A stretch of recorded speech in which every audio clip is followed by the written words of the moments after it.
সুপ্রিয় দর্শক, আপনারা দেখছেন এসপিএন বাংলা টিভি। দেখুন ও সাবস্ক্রাইব করুন এসপিএন বাংলা টিভি, দেশ ও মানুষের কথা বলে।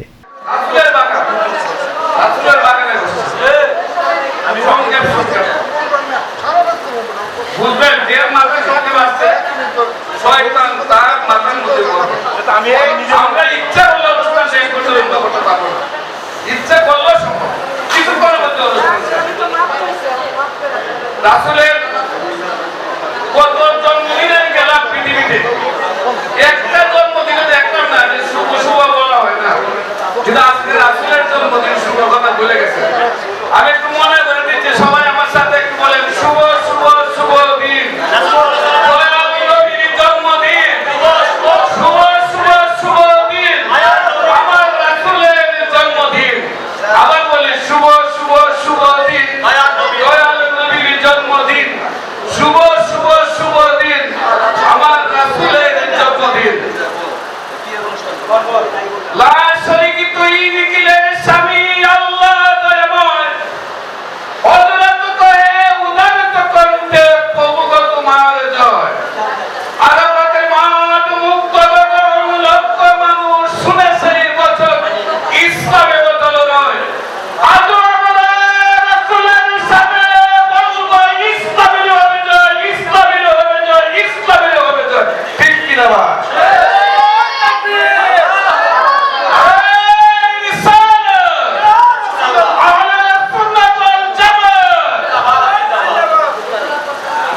সম্মানিত উপস্থিতি, খুব অল্প সময় শেষ করব। নাহমাদুহু ওয়া নুসাল্লিমু ওয়া নুসাল্লি আলা রাসূলিল কারীম। আলহামদুলিল্লাহি রাব্বিল আলামিন, আসসালাতু ওয়াসসালামু আলা রাসূলিল কারীম। উপস্থিত আজকের অনুষ্ঠানের সম্মানিত সভাপতি, আমার প্রাণপ্রিয় ভাই, আমার প্রিয় ভাই, আমার বড় ভাই, আমার উস্তাদ সমতুল্য ভাই, বিশেষ করে আজকের অনুষ্ঠানের সভাপতি, আমরা যাকে সবাই বড় ভাই হিসেবে সম্মান করি, আমাদের সেই শফিকুল ইসলাম বাবুল ভাই। বাবুল ভাই বলতে বলতে শফিকুল ইসলাম ভুলে গেছে, ব্যানার থেকে দেখে বলছে। আমাদের সেই শফিকুল ইসলাম বাবুল ভাই, সবার প্রিয় বাবুল ভাই, আজকের অনুষ্ঠানের সভাপতি। আমি এর আগে আরো দুইটা মিলাদুন নবীর প্রোগ্রামে গিয়েছি, হুজুরদের আলোচনা শুনেছি। কেউ মিলাদুন নবীর পক্ষে বলছেন, কেউ সিরাতুন নবীর পক্ষে বলছেন।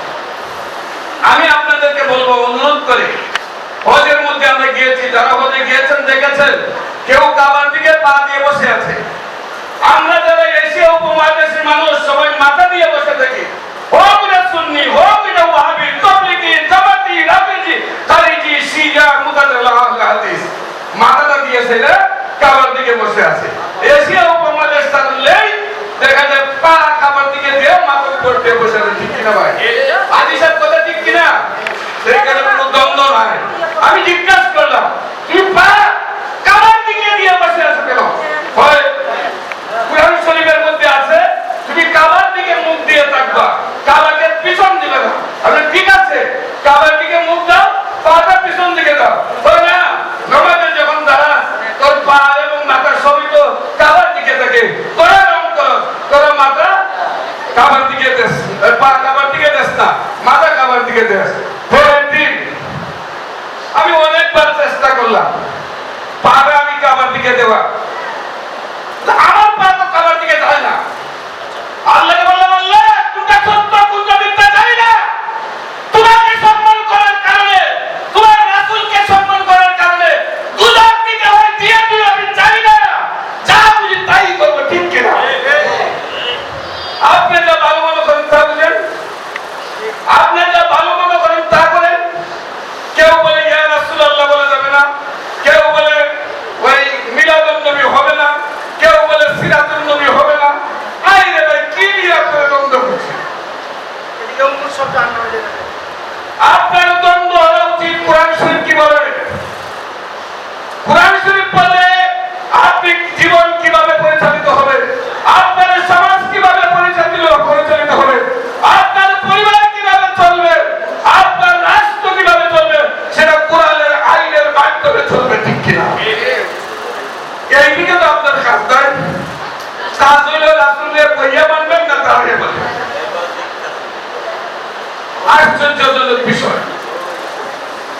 মূল বিষয়গুলো থেকে আমরা সরে যাচ্ছি।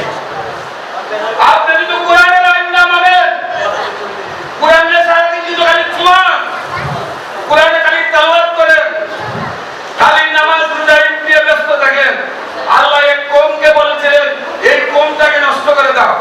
ফেরেশতাকে নির্দেশ দেওয়ার পরে ফেরেশতাকে আল্লাহকে বলে, আল্লাহ একজন বান্দা যদি এতই ইবাদত করে, দিন রাত তোমার ইবাদত করে, আমি তাকে কিভাবে ধ্বংস করি? আল্লাহ বলছে একে আগে ধ্বংস করো, সে নিজে বাঁচতেছে অন্যকে বাঁচাইতে চায়।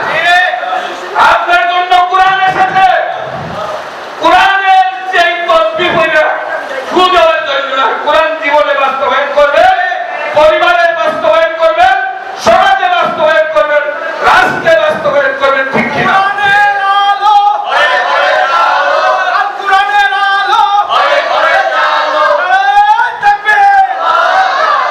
বিতর্ক আর করবেন না, আলিমুল আমাদেরকে বলে, আলিমুল আমাদেরকে বিতর্ক করবেন না, যে যেটা ভালোবাসেন।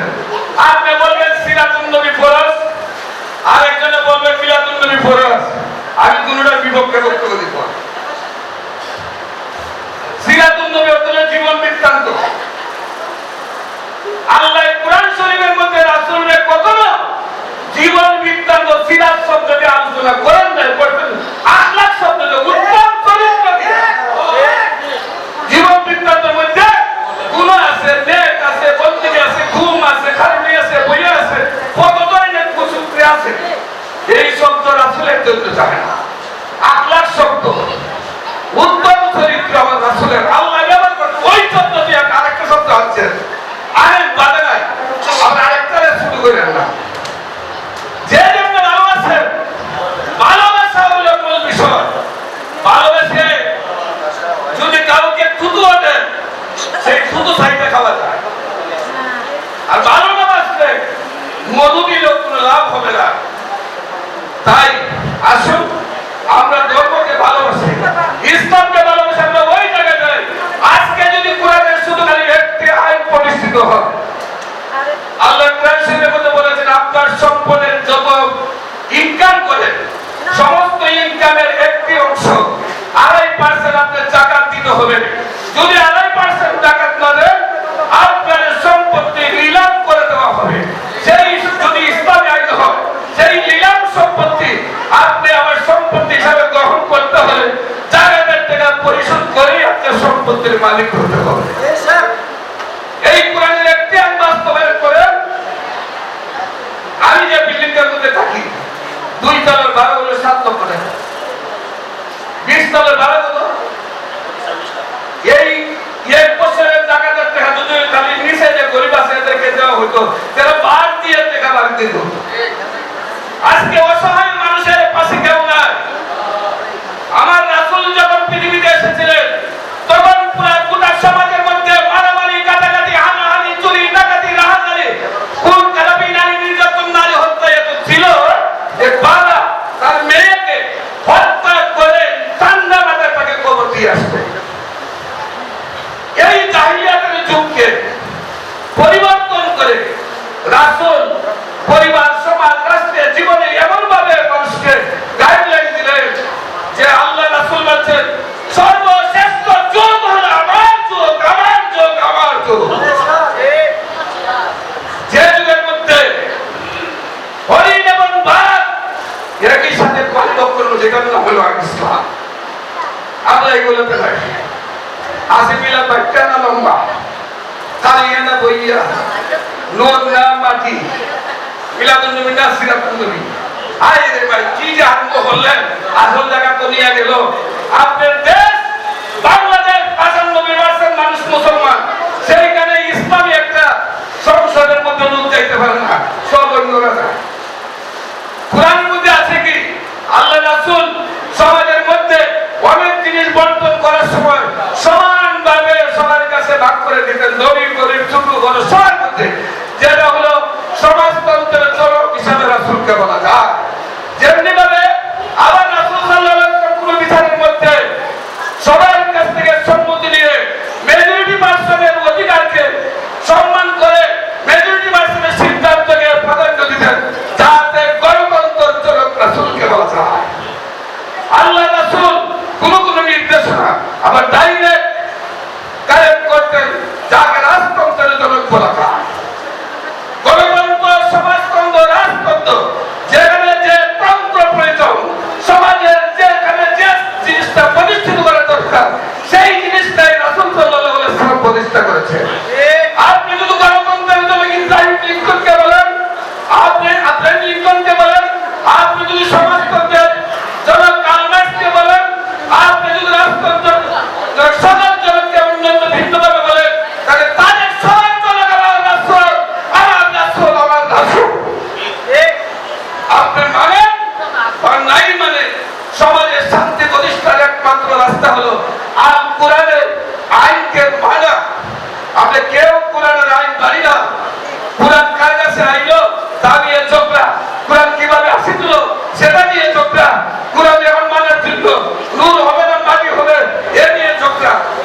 আজকে বাংলাদেশে সংসদ 95% মুসলমানের দেশ, এদেশে আলিম ওলামার দ্বারা ছেড়ে সংসদ পরিচালনা হওয়ার কথা ছিল, কিন্তু তারা তো ওই নুন নাম মাটিতে ব্যস্ত।